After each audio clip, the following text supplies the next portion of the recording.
We have reached a point where countries and cities are very hesitant to host the Olympics. In some sense, the IOC is going and doing private treaties with hosts. And there's something to be taken from that as well, right? If the great countries of the world, the extremely wealthy countries, the large cities actually are taking a step back and saying, hey, maybe we don't want to host. Hosting the Olympics can be a very emotive issue. We can be almost tempted into it. At the end of the day, when you look at the BRICS countries, the original BRICS countries, we are the only one to have neither hosted the World Cup nor the FIFA World Cup nor the Olympics. So it can be seen as, hey, time to actually sort of peer with all of the rest, at least countries of our equal development. But is the Olympic hosting... there are many good reasons to host the Olympics, but they need a lot of work before and a lot of work after. If we're willing to tread that path, I think hosting the Olympics is a very effective tool of rhetoric. So it actually brings the ecosystem together, gives a sort of almost North Star alignment. But is it worth doing without the pre and post work? I think when you say concrete stance, I have a huge amount of hesitance in believing it's the right move unless you're willing to do all the work that it requires. And all the work that it requires needs you to be in position to actually build. And if you look at the state of our governance, professional capacity, can we host the event? No doubt about it. But can we do it in the way that is going to give us the most effect? I have my sort of reservations on whether 10 or 12 years, we're going to be able to build the effective governance systems that are going to get us there, and a very clear legacy plan after, where we're able to benefit from all of the alleged sort of downstream effects of being an Olympic host.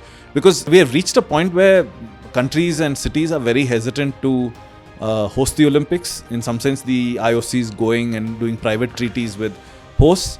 And there's something to be taken from that as well, right? If the great countries of the world, the extremely wealthy countries, the large cities actually are taking a step back and saying, hey, maybe we don't want to host. Even the Commonwealth Games has no host at this point of time. I think Australian city actually gave up the hosting rights. And we have to take signals from that as well, right? There's a good reason why people are hesitant. Is the movement to drive sport to the front end of our daily activities? I think the Olympics certainly has the capacity to do that, make it part of our everyday, but it requires a tremendous amount of work where I don't have that level of confidence that we have the foundation in place to be able to, in 10, 12 years, not only take all of our athletes as a contingent to the place where we would be proud hosts, but also all of the infrastructure is the easiest thing, building stadiums, putting enough money in. But all of the sort of the human capacity elements to build towards so that you can build after, I'm not sure are in place to make this 2036. But are we going to host the Olympics? I think there's an inevitability about it, whether it's 2036, 2040, 2044. I expect that in our lifetimes we will be hosts to the Olympics. Hopefully the Olympics takes very different shape where it becomes multi-city.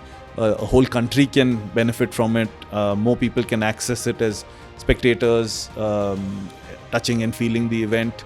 And I do think the Olympics is going to go through its own evolution, and perhaps we'll get it at a time where we are ready and the Olympics is ready for India as well. Because I don't think there is a world of sport without India as an important piece of it. But again, my view is that we should actually take the Olympics on our terms. When we are ready, when we are going to have the most impact from it, and when we believe it's effective in our national development, not in a sort of some other agenda of trying to prove to other people that we belong in some club or are at a certain stage of our development. It needs to work for us, and we need to be ready for it to work for us. Okay, and do you see a low-cost Olympics ever possible? Difficult to imagine what that looks like. More cities now, for example, I think Brisbane is looking at reusing lots of facilities, less construction. But at the end of the day, you're bringing 11,000 athletes, probably equal number of officials or even more. We are going to sort of hit, I think Paris is trying to do a sustainable games with lots of challenges, not even AC in the rooms of the athletes. At the end of the day, we are going to be dealing with much more 10, 12 years from now relating to travel, climate change, which we talked about earlier.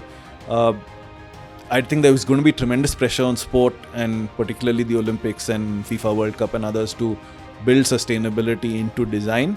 So more construction is going to be negative. Travel is going to be something that you'll really have to constrain. I mean, you can't prevent athletes from traveling, but how much else happens? And at the same time, I think technology will help us bridge lots of gaps, much more immersive ways of engaging with broadcasts. A lot of that is going to fill and occupy lots of spaces. I think there's going to be some value to being at the Olympic venue, but there's going to be equal value to experiencing sport through technology and all of the advances we're going to see with that as well. Okay, so you're saying we can just sit in our rooms and use our VR, AR headsets and have that immersive experience. So that way, at least the carbon footprint of lakhs of spectators coming in from abroad, that will reduce. The athletes will still be there. So it'll be sort of like a bubble Olympics, right? Is that like Tokyo? I don't know. It's difficult to, in some sense, look into the future and see what it's like. But can you justify 100,000 people traveling to watch a sports event? That's going to be more and more difficult to look at from a carbon footprint perspective, while you can produce almost equivalent quality experiences through technology. But I mean, obviously there's multiple things to be bridged between now and there. Correct. I do think if we can drive towards a more sustainable future for lots of this sport will have a sort of a longer tail and much more social value to add. Okay. If it's being seen as sort of a cost on living, sport will have a lot to justify. But I think sport has been very ahead in this as well, of being ahead of the game in terms of using technology to bridge. Like the greatest technology innovations in broadcasting actually come through sport. Okay. Most of the sort of the best cameras are used there. Right from the Berlin, right from there. No? Spider cam and all of the sort of innovation. Again, I say boundary lab because lots of actually experimentation happens in sport. Not only experimentation of the human body, of how fast you can run and other things like that, but also technology experimentation, medical experimentation, because you're always pushing the limits, right? So I think sport has that inherent capability to find new ways to deliver even within constraints, and that is ultimately the role of sport, right? Within a constrained environment, within rules, find new ways to get better. And I think the sports industry is a very dynamic and exciting one, and often finds solutions and occupies spaces which otherwise would be very challenging and in some ways could threaten the future of sport itself. So that self-reflection and innovation within the industry is, I believe, something that is going to keep sport moving. Okay. So the reason why I asked about the low-cost Olympics, and as I was listening to you, the analogy came to my mind, India's space program, right? When we sent the orbiter to Mars, right? There was the Western media spoke. They had this really derogatory cartoon in, I think, the New York Times or New Yorker about this, cows, buffaloes, and all of that. That how could India send it, right? So maybe that could be a legacy where it's low cost does not mean low quality. It's value for money, right? If we can do more with less, that would be a terrific legacy that India perhaps can have by hosting the Olympics.